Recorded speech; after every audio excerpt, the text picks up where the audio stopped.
Greetings, I'm MelVee from MelVee Broadcasting Network, a divine voice out of Africa.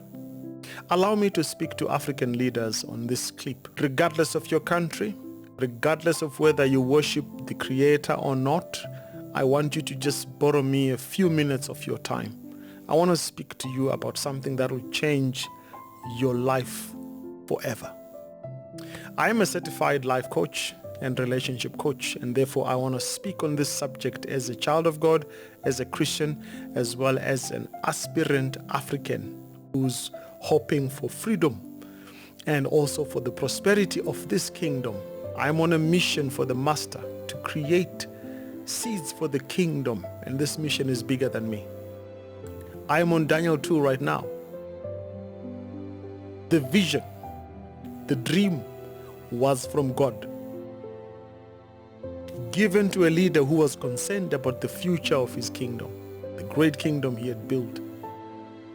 The interpretation also was received from God through the spiritual compass that was brought by 4 men, Daniel, Shadrach, Meshach, and Abednego. They prayed, and God revealed the interpretation of the dream to these guys.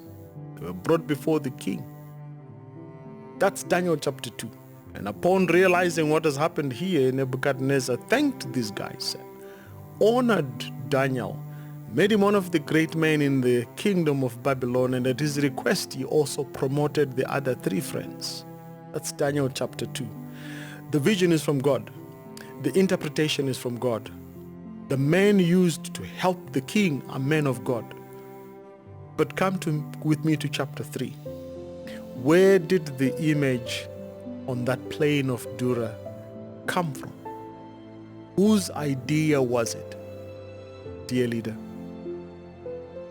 Was this not in defiance of the blueprint and its interpretation?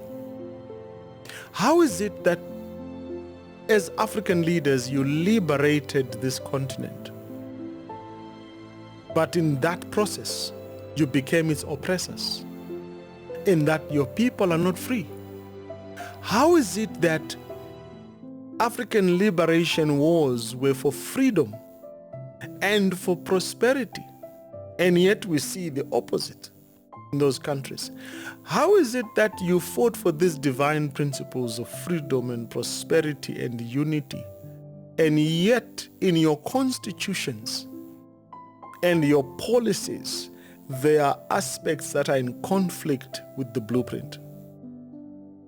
How is it that God made it clear to Nebuchadnezzar that your kingdom shall pass and another kingdom shall come in your place?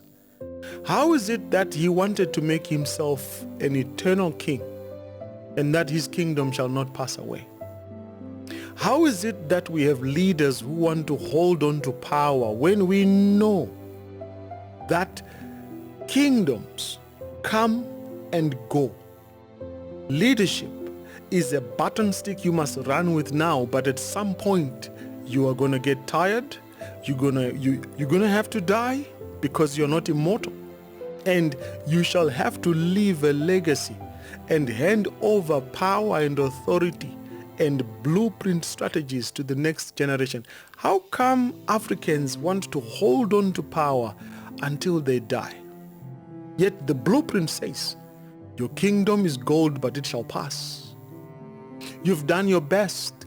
You're the most precious, but you will one day hand over and need to hand over power. How is it that the men who liberated Nebuchadnezzar to understand the strategic vision and spoke to him and prayed for him and revealed the blueprint of God ended up being the villains in chapter 3?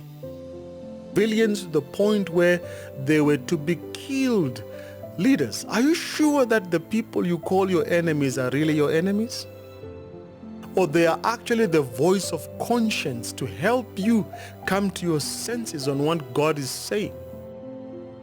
How is it that Nebuchadnezzar blundered, acknowledged God as the supreme revealer of secrets, and yet in chapter 3 he blundered again And in the end, ended up seeing one like the Son of Man walking in the furnace. How is it that he called 3 guys out? Shadrach out, Meshach out, Abednego out. Why is it that he didn't call the Son of Man out that he had seen? I believe this king failed to leave a lasting legacy.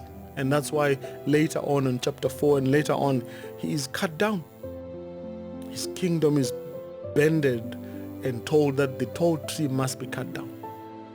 God will cut you down if you defy his plan, because his plan is eternal. Do yourself a favor, because the book says, in all your ways acknowledge him, and he will guide your path. Don't be wise in your own eyes, but consult with the spiritual. They will reveal to you the blueprint and what its interpretation is. Honor them and respect them. In that way, you will avoid the punishment that comes with defiance and rebellion. Honor the Son. Kiss the Son before he is enraged. So here's my word for you. Be careful of the spiritual team that God has planted in your camp. They are not your enemies. They are your voice of conscience on economic, on political, on social, on moral and spiritual matters. And their God fights for them. So may the Lord bless you and help you and guide you as you decide how you are going to handle what is the divine blueprint with the divine interpretation in your implementation plans. God bless you. Amen.